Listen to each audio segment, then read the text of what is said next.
መግቢያ ላይ እንዳያችሁት የኖላዊ ድራማ የክፍል 35ን ወደ እናንተ ይዘን መጥተናል። ትናንትና ወይዘሮ ሜላት እንዳያችሁት የልጇን ስንት ዓመት ስጠብቃት የነበረ በጉጉት ስጠብቀው የነበረ የልጇን ሀሴት ፍንጭ የሰማች ወይም እሷ መስላት ፌንት በልታ ወይም ፌንት ነቅላ ነበረ። አለማማሳውን በኋላ ላይ ነው የተረጋጋችው ምናምን ነገር ሙናሴና እንዲሁም ሰላም በጣም ደንግጠው የሚያደርጉት ሁሉ ነገር ጠፍቷቸው ነበረ። ግን ይህ ነገር ውሸት ነው ወይስ አይደለም? ማለት የወይዘሮ ሜላት ልጅ ሀናና ሀና ብቻ ናት የምትሉ እንደኔ ሁላችሁም በኮሜንት እስኪ አስቀምጡልኝ። ይቺ የተላከች ወይም የሆነ ነው እንጂ መስቀሉ የሚሆን ፎቶ ከሀና ጋር ነው በፊት ያየ ነው። የወይዘሮ ሜላት ልጅ ሀና እንጂ ይቺ ልጅ አይደለችም የምትሉ ሁላችሁም በኮሜንት አስቀምጡልኝ። አሰላሙ አሌይኩም ወረህመቱላሂ ወበረካቱ። ወድና የተከበራችሁ ወደ ቻናሌ ቤተሰቦች እንዴት ናችሁ? ደህና ናችሁ ወይ? ከኔ ጋር አልሐምዱሊላህ። እንዲሁም ክርስቲያኖች ወንድሞቼ ሰላም ብያለሁ። በያለንበት የዓለም ዳርቻ ሰላማችን ይብዛ። አላህ ሀገራችንን ሰላሟን፣ አንድነቷን፣ መተሳሰብ፣ መከባበርን ይመልስልን። ሁላችንም በዱዓ በጸሎት እንበርታ። ውድ ቤተሰቦቼ ለዚህ ቤት ደግሞ አዲስ የሆናችሁ ሰብስክራይብ ማድረጋችሁን እንዳትረሱ። ነባር ቤተሰቦቼ ጊዜያችሁን ሰዓታችሁን ሰጥታችሁ እኔ ጋር ከመጀመሪያው እስከ መጨረሻው ስለምታበረታቱኝ እየቆያችሁ በኮሜንትም አስተያየት ስለምሰጡኝ እጅግ ከልብ ነው የማመሰግነው። ዛሬም ነገም ብርታታችሁ አይለየኝ እላለሁ ውድ ቤተሰቦቼ እና ዛሬ የመጣሁበት ቪዲዮ እንዳያችሁት ኖላዊ ድራማ በጣም ደስ የሚል እና እጅግ ተወዳጅ አስተማሪ በጉጉት የምንጠብቀው ድራማ ነው። ትናንትና ባየነው እንዲሁም መግቢያ ላይ ባየነው ሙናሴ ለሀና ደውሎ ሀና ስትሰማ ደንግጣለች። እና ዛሬ ላይ የሚካሄደው አሬክሽን ምንድን ነው? እስኪ ሀሳባችሁን እና አስተያየታችሁን እንዲሁም ይቺ ልጅ በቲቪ የቀረበችው ልጅ የወይዘሮ ሜላት ልጅ አይደለችም የምትሉ የሀናን መስቀል ተሰርቆባት ወይም ፎቶ ተሰርቆ እንጂ ተልካ የመጣች እንጂ ይቺ ልጅ የወይዘሮ ሜላት ሳኮን ሌላ ተልኮ ነው ያላት የምትሉ ሁላችሁም እንደኔ አስተያየቴ እኔ ይሄ ነው። የእናንተስ ምን ይመስላችኋል? ይቺ ተልኮ የተባለችው ይኸው አቅራቢው ለእሷ ትልቅ ልዩ ዝግጅት አድርጎላታል፣ እንክብካቤ አድርጎላታል ለምትሉ ይህን ያደረገበት ምክንያት ምን መሰላችሁ? ይህን ነገር ይህን ቲቪ ይህን አይዲያ ሁሉም የእናንተ የኛ ያንቺ የኔ የእናንተ የሚል አይዲያ ነው እና ሁሉም በጉጉት የሚጠብቀው ነው። ስለዚህ በእነሱ አፍ ወይም በእነሱ የሰው ልጅ ተስፋ አድርጎ የሆነ ነገር አደርጋለሁ ብሎ እኛ አሁን ቪዲዮ ሲለቁ ይመጣሉ አይመጡም ብለን ቃቃ የለ እሱም እንደዛ የሚጠብቁት ሰዎች አሉ። የቀጠረው ሰውዬ አልተሳካለትም። ስለዚህ ይቺ ልጅ ደግሞ ድንገታዊ በዛ ሰዓት ሲያገኛት ለሱ ትልቅ ነገር ነው። ለምን የሰውን ወይም የተመልካችን ስምና ወይም እሱን እንትን ማለት አልፈልግም።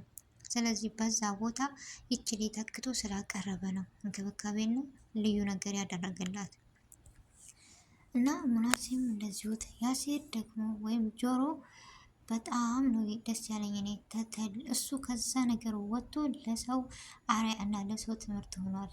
በማን ነው? በሀኒ አባት እድሜና ጤና ይስጠው፣ አፈው መልሶለት የምንደሰት ያደርገን። ትልቅ ሰዎች በነገራችን ላይ መልካምነታቸው፣ ምክራቸው፣ ማንነታቸው በጣም ነው ደስ የሚለው እና ለሀና ቀርቶ ለሌሎቹ ራሱ አርአያ የሆነ አባት እየሆነ ያለው የሀኒዬ አባት በጣም ደስ የሚሉ አባት ናቸው። ጤናቸውን ሰጥቷቸው ደግሞ በቃ የሚመለሱ የሚደሰቱ ያደርጋቸው ነው የምለው። ያው ሀኒዬ እንዳያችሁት በጣም ተጨንቃ ነበር። ወይዘሮ ሜላትን ፈቅዳላት ቤቷ ሄዳ ነበረና ማታ ላይ ስትሰማ ሙናሴ ደውሎ ሲነግራት በጣም አዝናለች፣ በጣም ደንግጣለች። ግን ይህን ነገር ስታየው ፎቶዋን እና እንትኑን ስታይ ሀና ምንድን ነው የምትለው? የእሷን ፍለጋ ትገባለች እርግጠኛ ነኝ። የሀና መስቀል ሆኖ ፎቶ የለም፣ ምክንያቱም ይችን እየተላከ እንጂ አይደለችም። እና እንትና ጆሮ ጓደኛውን ስትሰርቅ ካየሁ ሁለተኛ እኔ ጋር ያበቃላል ብሎ ተጣልቶታል። በጣም ነው የገረመኝ። ይህን በቃ የሀና አባት ያስተማረውን ለጓደኛው የተናገረውን ለጓደኛው ነው የተናገረው አለ አይደለም። እና እሱ ደግሞ ሀናን አግኝቶ አጋጣሚ የጆሮ ጓደኛ አስታርቂኝ፣ ጆሮን በጣም ነው የምወደው እያለ ሀናን መንገድ ላይ አይቷን ነበረ።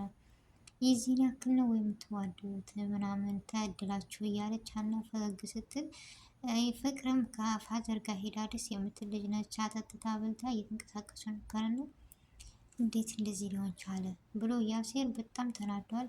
ምክንያቱም እንዴት ሳቀችለት፣ እንዴት እጇን ሳማት። እሱ የያሴር ጓደኛው ደስ ስላለው ነው እጇን የሳማት አለ አይደለ? እሱ ጋር ለመታረቅ ፍላጎት ስላለው ወይ ጓደኝነት ጠግ አለ አይደለ? አንዱ ለአንደኛቸው ስለሆነ እና አስታርቃለሁ ስላለችው ደስ ብሎታል።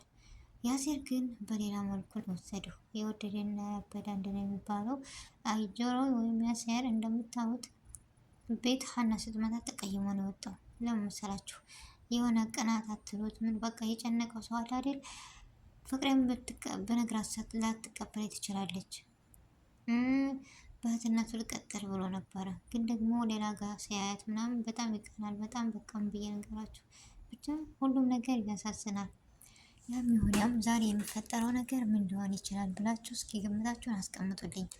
እኔ የወይዘሮ ሜላት ልጅ እንጃ ሀና ነች። ምክንያቱም ከፎቶም የሚያሳየው ሀምሮም የሚያሳየው ሀና ነች። እንዳያችሁት ያንን መስጋድ ያንን ፎቶ የሰጣት አባቷ ከዚች ጋር ነበረ። እንዴትስ ሄደ? መንገዱስ ያኔ ምን አይነት ነው? ውስብስብ ያለ ነገር ነው የሆነው። ወይዘሮ ሜላትም እንዳያቸው ጓደኛዋ መታ ወይዘሮ ባዩሽ እያጽናናቻት ነበር። ግን ያዙ ይልቀቁኝ ስትል በቃ እንዴት ነው ቢነጋልኝ ሁሉ እያለች ነበረ። ዛሬ ላይ ምን ይካሄድ ሆነ? ሀናስ ትመጣለች። ነገሮችን ስትሰማ ፎቶውን ስታይ መስቀሉን ስታይ ምንድን ነው የምኮነው? በጣም ያሳዝናል። ያሴር እና ጆሮ ሲታረቃሉ ወይ ሳይታረቁም ትናንትና ኩርፎ ነው የወጣው። በዛ መካከል ደግሞ እኔ እርግጠኛ ነኝ ፍቅር የእሷ መገናኘት ለሁላቸውም ጥሩ ነው ብያለሁ። ለምን የፋዘርን መታመም ሙናሴ ከነገረችው ሙናሴ ደግሞ ለእናቱ ተናግሮ ሀሳቧና ጭንቀቷ የሚቀረፍ ይመስለኛል። ፍቅር እዛም እዚህ የሚያለችው በጣም ደስ የምትል ልጅ ነች። መልካም ልጅ ነች። የአባትን ፍቅር ያጣች ልጅ ነች እና ስለተገናኙ ራሱ እጅግ በጣም ነው ደስ ያለ ቤተሰብ እና ቤተሰቦች ሀሳባችሁን አስተያየታችሁን በኮሜንት አስቀምጡልኝ። እንዲሁም ሀና የወይዘሮ ሜላት ልጅ ናት የምትሉ እንደኔ፣ ምክንያቱም ሀና የወይዘሮ ሜላት ልጅ መሆኗን በፊት አረጋግጠናል፣ በፊት አይተናል። ይህ ነገር ይቺ መልኳም ራሱ አይመስልም፣ ሁሉ ነገሩ አይመስልም። የተላከችና ያስመሰለች ነው የምትመስለው። ስለዚህ እውነታውን አብረን እናያለን። እና ውድ ቤተሰቦች የዛሬው ቪዲዮ ይሄን ይመስል ነበረ። አስተያየታችሁን በኮሜንት አስቀምጡልኝ። አብራችሁኝ ስለነበራችሁ እጅግ ከልብ ነው የማመሰግነው። የዛሬው ቆይታ ይሄን ይመስል ነበረ። በአዲስ ቪዲዮ እና በአዲስ ነገር እስከምንገናኝ ድረስ በያለንበት የዓለም ዳርቻ ሰላማችን ይብዛ። አሰላሙ አሌይኩም ወረህመቱላሂ ወበረካቱ።